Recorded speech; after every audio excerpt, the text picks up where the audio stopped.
आज नमस्कार hi bye में टाइम पास नहीं करेंगे, सीधा आएंगे पॉइंट पे। निफ्टी 50 आज 0.92% ऊपर क्लोज हुआ है। निफ्टी 50 ने आज ऑलमोस्ट 17,300 के लेवल को टच किया है, लेकिन क्लोज हुआ है 17,234 पर, 17,234।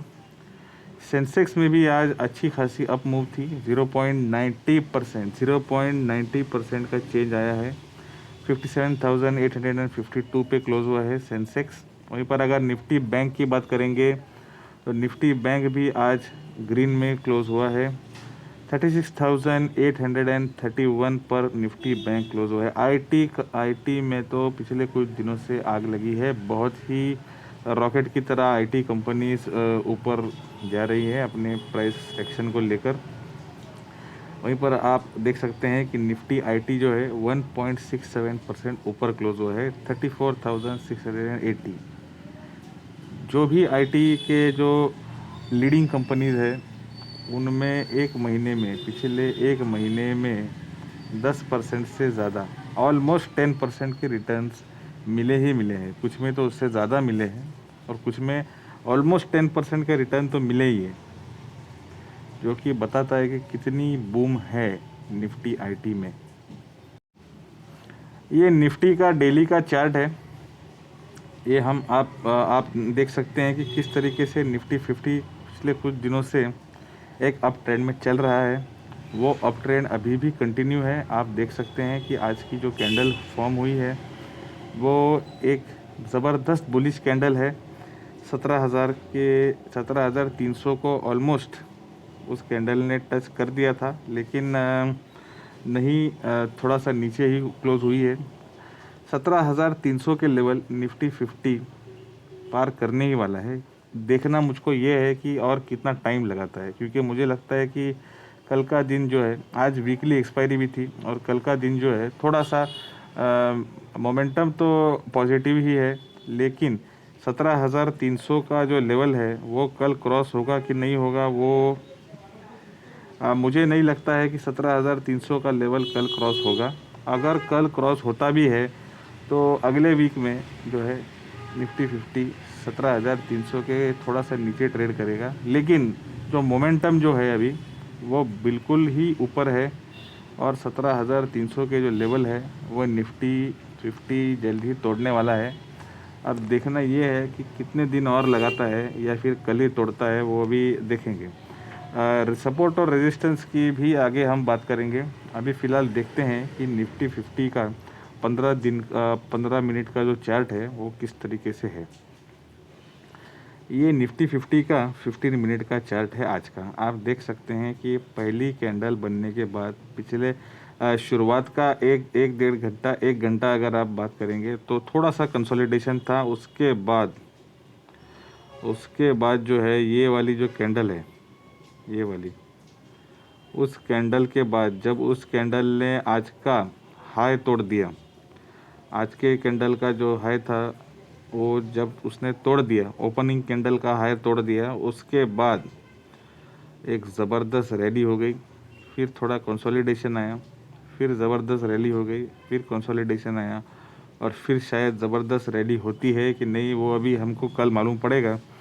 लेकिन 17,300 के जो लेवल है वो निफ्टी 50 अभी तोड़ने वाला है, क्योंकि जिस प्रकार से जो सपोर्ट लेवल है, जिस प्रकार से पुट राइटिंग हो गई है, उस हिसाब से निफ्टी 50 का जो सपोर्ट है वो एकदम स्ट्रांग और स्ट्रांग बनते जा रहा है, लेकिन रेजिस्टेंस जो है वो इतनी स्ट्रांग नहीं है कि निफ्टी 50 की जो मूवमेंट है वो अभी रोक पाएगी।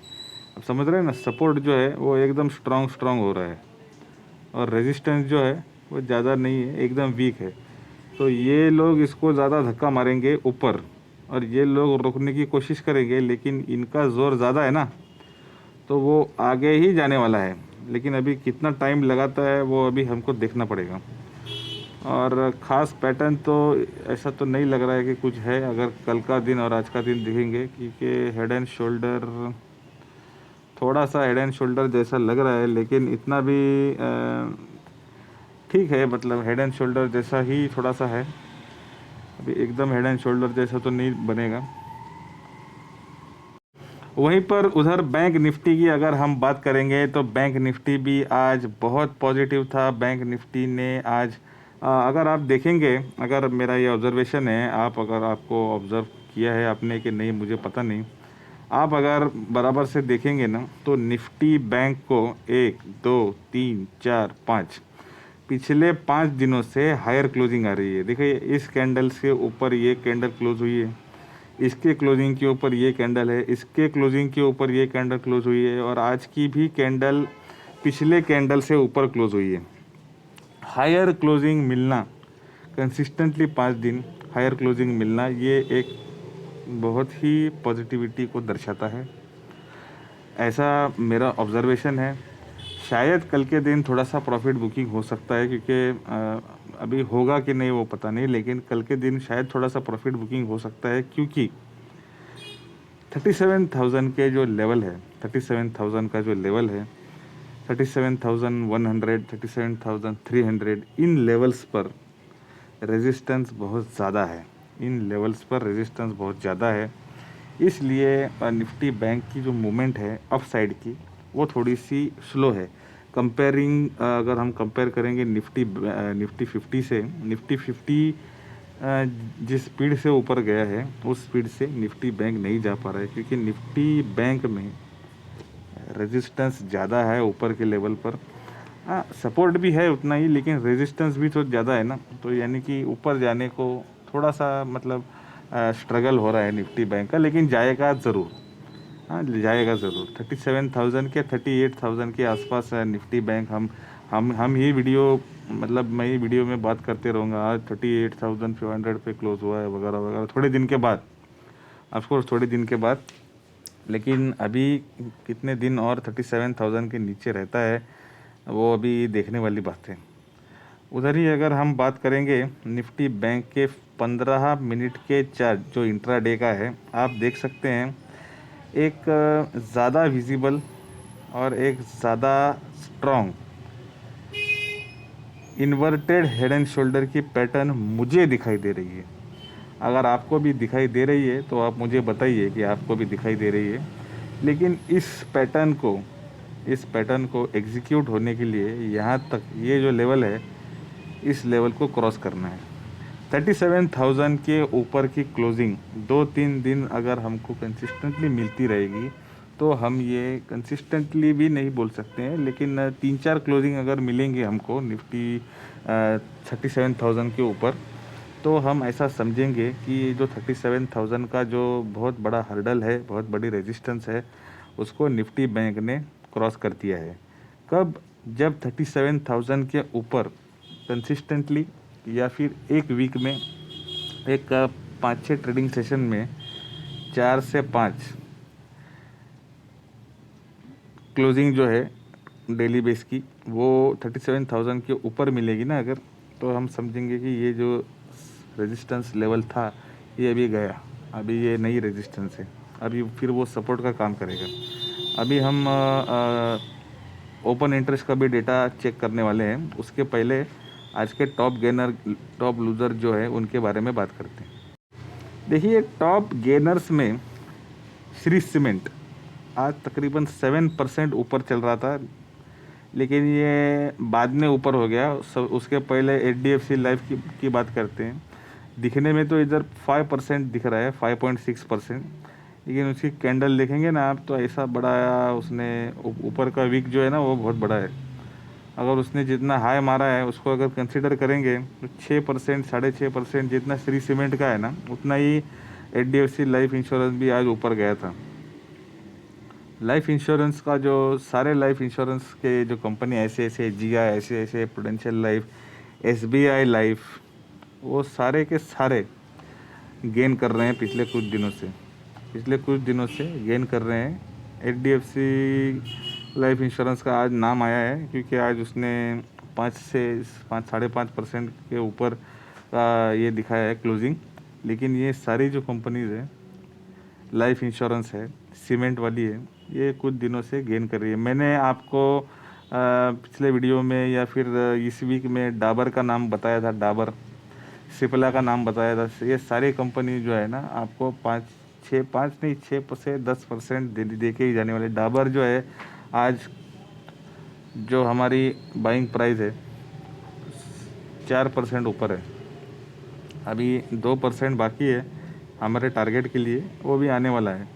सिप्ला भी अपने मैंने वीडियो डाला था परसों, कल थोड़ा सा प्रॉफिट बुकिंग का शिकार हो गया सिप्ला, लेकिन आज फिर से उसी लेवल पर आके बैठ गया है और एकदम अच्छे वॉल्यूम के साथ, एकदम पहले से ज़्यादा मोमेंटम के साथ। अभी आने वाले दिनों में जो टारगेट हमारा है 6% का, 10% का, 6 से 10% का, वो आने ही वाला है और उसको कोई रोक नहीं सकता है। 6 to 10%। ओके, तो अगर हम बात करेंगे अदर जो टॉप गेनर है उसमें सिप्ला, अरे वाह सिप्ला भी है उसके अंदर। अभी हम बात कर रहे थे, मैं देखा नहीं इसको, सिप्ला भी है इसके अंदर। TCS, हिंदुस्तान यूनिलीवर और UltraTech cement, Shri cement, Ambuja cement, cement sector में जो है अभी पिछले कुछ दिनों से अच्छी बाइंग हो रही है, प्राइस एक्शन में वो रिफ्लेक्ट भी हो रहा है। उधर अगर हम टॉप लूज़र्स की बात करते हैं, जो टॉप लूज़र कौन है, टॉप लूज़र में Mahindra and Mahindra, coal India भी थोड़ा प्रॉफिट बुकिंग का शिकार है। आप देखिए जो टॉप लूज़र है उसमें से 1% से नीचे वाले ही है ज़्यादा, 1% के ऊपर जो है वो सिर्फ 2 है। लेकिन टॉप गेनर में आप देखो, टॉप गेनर में कोई भी 1%, मतलब जो टॉप गेनर्स है उसमें कोई भी 2% के नीचे नहीं है। तो ये क्या बोलता है आपको कि ये जो टॉप लूज़र्स जो है उनमें भले ही लूजिंग हो गई हो, लेकिन वो प्रॉफिट बुकिंग की जैसी लूजिंग है। ये जो नीचे वाली साइड में क्लोज हुआ है ये प्रॉफिट बुकिंग जैसा नज़र आ रहा है, इसमें कोई एग्रेसिवली नीचे नहीं आया है ये। तो मुझे लगता है कि इसको हम एक लूज़र्स तो लूज़र है, लेकिन ये प्रॉफिट बुकिंग जैसा है, इसमें कोई नेगेटिविटी नहीं है। ये मुझको आपको बताना है। आपके लिए एक वैल्यू बाय और एक अच्छी कंपनी जो कंसिस्टेंट प्रॉफिट मेकिंग कंपनी है, एक लार्ज कैप कंपनी है, और मुझे लगता है कि एक सेफ कंपनी है, ग्रासिम। सीमेंट सेक्टर की अभी मैं बात कर रहा था, आपको मैंने बताया कि सीमेंट सेक्टर में पिछले कुछ दिनों से अच्छी बाइंग हो रही है और प्राइस एक्शन में वो रिफ्लेक्ट हो रहा है। तो मुझे लगता है कि ग्रासिम जो है, ग्रासिम में अभी पोजीशन लेने का टाइम आ गया है। हालांकि वो इस लेवल पर एक वैल्यू बाय था जो जब उसने 100 के मूविंग एवरेज को टच किया। आपको मैं फिर से एक बार बताता हूँ, ये ग्रीन लाइन जो है, ये ग्रीन लाइन जो है, ये 3 लाइन दिख रही है ना आपको, उसमें से जो ग्रीन वाली है वो 20 दिन का डेली मूविंग एवरेज है। रेड लाइन जो है वो 50 DMA है, ब्लू लाइन जो है वो 100 DMA है। 100 DMA को एक इस कंपनी ने जब रसीम ने जब टच किया था, वो एक वैल्यू बाय का समय था। हमने उस समय मैंने इसको कंसिडर नहीं किया था क्योंकि नेगेटिविटी ज़्यादा थी और मोमेंटम भी थोड़ा नेगेटिव था। लेकिन अभी की अगर बात करेंगे तो मोमेंटम जो है वो नेगेटिव भी नहीं है, ना कि पॉजिटिव है, लेकिन एक अच्छा बाय करने की, एक वैल्यू बाय करने का लेवल आ गया है। इस लेवल पर अगर आप बाय करते हैं ग्रासिम को, तो आपका टारगेट जो है वो 6% का रहेगा, 6 से 10% का। अगर मुझको आप मेरा टारगेट, अगर मैं इसमें खुद पोजीशन लेने वाला हूँ और मैं क्या करने वाला हूँ वो मैं अभी आपको बताने वाला हूँ कि 1500 के लेवल पर मैं इसको बाइंग करूँगा और मेरा टारगेट रहेगा 1575 का मेरा टारगेट रहेगा, जो कि एक मुझे लगता है कि 5% हो जाता है। ये मेरा टारगेट है। अगर इस लेवल पर मुझे ऐसा लगता है कि जो मोमेंटम जो है, बुलिश मोमेंटम, वो थोड़ा सा कम हो गया है, या फिर बुलिश मोमेंटम में थोड़ा सा मोमेंटम नहीं है ज़्यादा, तो फिर मैं इस लेवल पर इसको सेल करूँगा। अदरवाइज़ मैं इसको होल्ड करूँगा और फिर मेरा टारगेट रहेगा 1600 का मेरा टारगेट रहेगा, जो कि ज़्यादा दूर नहीं है। दूर इसलिए नहीं है क्योंकि पिछले ही महीने में ये अभी अगस्त में वो इस लेवल पर था, फिर थोड़ा सा इसमें करेक्शन हो गया, और वो करेक्शन होने के बाद 100 के मूविंग एवरेज में इसने सपोर्ट लिया है, और मुझे लगता है कि कुछ ही दिनों में ऐसा ऐसा ऐसा करके वो इस यहाँ तक पहुँच जाएगा। अभी ये जो ग्रासिम का जो है, इसमें मेरा ये मतलब इसमें मैं मतलब थोड़े पेशेंस के साथ इन्वेस्ट करूँगा, क्योंकि मुझे नहीं लगता है कि आने वाले जो कुछ ट्रेडिंग सेशंस है उसमें एकदम ही प्राइस 1600 या फिर जो मेरा टारगेट है वहाँ तक जाएगी, लेकिन जाएगी ज़रूर। और वो कितने ट्रेडिंग सेशन में होता है ये मुझे मालूम नहीं। इसके लिए मैं मिड टर्म के लिए ये मेरी इन्वेस्टमेंट रहेगी, मिड टर्म रिटर्न्स के लिए ये मेरी इन्वेस्टमेंट रहेगी। इस लेवल पर बाय करूँगा, इस लेवल पर, अरे पेन क्यों नहीं आ रहा है भाई, इस लेवल पर बाय करूँगा और इस लेवल पर सेल करूँगा, इस लेवल पर। तो देखो अभी क्या होता है आगे, ठीक है। मैं तो इसमें बहुत पॉजिटिव हूँ। ग्रासिम बहुत अच्छी कंपनी, कंसिस्टेंटली प्रॉफिट और कंसिस्टेंटली अच्छे रेवेन्यू जनरेट करने वाली कंपनी है। सीमेंट सेक्टर में एक बहुत अच्छा नाम है इनका, ग्रासिम का। और भी इनके बिजनेसेस है, जैसे कि आप जानते हैं क्लोथिंग वगैरह, लेकिन ज़्यादा इनका सीमेंट का है। बहुत अच्छी कंपनी है। कल का ट्रेडिंग सेशन आपका बहुत शुभ हो। कल के ट्रेडिंग सेशन के जो एनालिसिस है उसके साथ मैं कल आपको वापस मिलूँगा। वीडियो देखने के लिए बहुत बहुत शुक्रिया।